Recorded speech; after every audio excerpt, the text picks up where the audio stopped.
Salam para kesatria. Sebelum Konsili Vatikan kedua, para paus sering terlihat mengenakan tiara atau mahkota 3 tingkat. Kadang kita bertanya, mengapa tiara ini bersusun 3? Apakah ada maksud tertentu? Dan bagaimana sejarahnya? Yuk kita bahas bersama.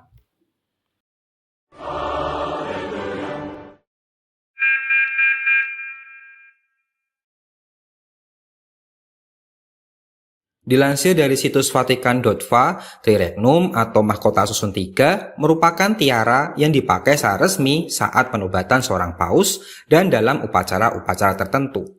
Asal-usulnya kurang begitu jelas, tapi bentuk awal mahkota ini adalah phrygium, semacam topi kerucut tinggi berwarna putih bergaya Phrygia. Penggunaan topi ini menurut legenda diawali oleh Paus Silvester pertama yang diberi hadiah phrygium oleh Kaisar Konstantinus yang Agung. Nah, topi ini pula lah yang nantinya berkembang menjadi mitra atau topi khas para uskup. Nah, phrygium yang semula putih kemudian diberi tambahan mahkota emas di dasarnya. Tidak diketahui pasti siapa yang memulai tradisi ini. Ada yang menyebutkan Paus Symmachus, tapi ada pula yang menyebutkan Paus Leo ketiga. Yang diketahui pasti adalah Paus Bonifacius ke-8 lah yang menambahkan mahkota kedua. Sedangkan mahkota ketiga ditambahkan oleh Paus Clemens kelima saat berada di Avignon, Perancis. Tiara tersebut kemudian dihiasi oleh berbagai batu mulia yang indah. Bahkan harganya itu sangat mahal. Contohnya, Paus Paulus kedua memesan tiara seharga 200.000 florins. 1 florins itu adalah 1 koin emas yang memiliki berat 3,5 gram. Wih, berapa tuh sekarang nilainya? Pasti mahal banget. Penggunaan mahkota ini sendiri sebenarnya tidak hanya eksis di Gereja Katolik Roma, tetapi juga ada di Gereja Ortodoks. Jika pada Gereja Katolik, mahkota ini hanya dipakai oleh para paus, di Gereja Ortodoks, mitra berbentuk mahkota dipakai oleh semua uskup. Penggunaan mitra dan tiara ini merupakan simbol dari otoritas para uskup. Mengapa Bapak Paus mengenakan mahkota susun 3? Ada simbolisme khusus dari tiara ini, yaitu Bapak Paus adalah pertama, Bapa para raja di dunia. 2. Penguasa dunia. Dan yang ketiga, Wakil Kristus di dunia. Bapak Paus disebut Bapak para raja karena memang zaman dahulu sebelum para raja itu naik tahta, mereka itu harus mendapatkan restu dari Bapak Paus. Kadangkala para raja akan berkonsultasi mengenai masalah tertentu kepada Bapak Paus. Contohnya nih yang paling terkenal, kalau kalian ingat pelajaran sejarah di sekolah dulu, pernah tuh diajarkan jika Raja Portugis dan Spanyol meminta restu Bapak Paus untuk berkeliling dunia dan membagi dunia ini menjadi 2 di antara mereka. Simbolisme ini sangat jelas sekali pada upacara penobatan Bapak Paus.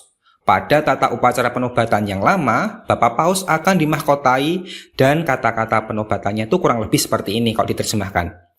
Terimalah tiara yang dihiasi 3 mahkota, dan ketahuilah bahwa engkau adalah Bapa para pangeran dan raja, penguasa dunia, wakil juru selamat kita Yesus Kristus di bumi. Baginya lah segala hormat dan kemuliaan sekarang dan selama-lamanya. Karena terbuat dari logam, untuk melindungi kepala sebelum tiara ini dikenakan, maka infule atau kain putih panjang diikatkan ke kepala. Kemudian sisa kainnya dibiarkan menjuntai. Infule ini masih bisa kita lihat pada mitra. Kita sering lihat kan mitra uskup itu punya ekor. Jadi dulu itu infule dan mitra ini dipakai terpisah.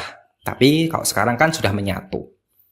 Bapak Paus sendiri tidak setiap saat mengenakan tiara loh. Bahkan saat misa pun tidak. Ketika misa, Bapak Paus mengenakan mitra seperti uskup lainnya. Jadi kapan tiara ini digunakan? Paus menggunakan tiara hanya saat prosesi perarakan suatu acara yang sangat agung. Dalam prosesi agung ini, Paus akan diusung menggunakan tanduk khusus yang disebut sedia gestoratia dan akan diiringi oleh para bangsawan. Sebelum kita bahas lebih lanjut mengenai tiara para paus, jangan lupa untuk klik subscribe, like, komen, dan share. Jika ingin membantu pengembangan channel ini, kalian dapat bergabung menjadi kesatria atau klik tombol Super Thanks.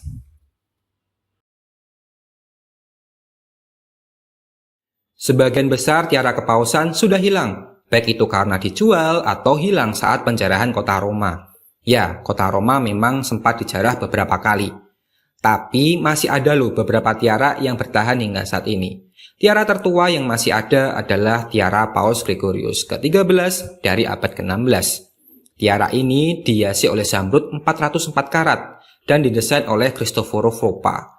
Nah, zamrud ini kemudian dijadikan upeti oleh Paus Pius ke-6 dalam Perjanjian Tolentino tahun 1797. Perjanjian Tolentino adalah perjanjian perang setelah kekalahan koalisi negara kepausan dalam membantu fraksi kerajaan Prancis melawan fraksi Republik Prancis.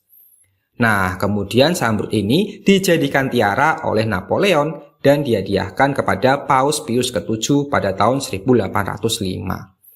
Dan Napoleon melakukan hal ini sebenarnya itu untuk mempermalukan Bapak Paus. Dia membuat tiara ini tuh nggak bisa dipakai, kekecilan dan sangat berat. Beratnya itu mencapai 8,2 kg. Karena tidak bisa dipakai satu pacar penobatan, Paus Pius ke-7 kemudian memakai tiara dari kertas dan dihiasi oleh perhiasan pinjaman. Kemudian setelah dimodifikasi, tiara Napoleon akhirnya bisa dipakai saat upacara penobatan Bapak Paus Pius ke-9.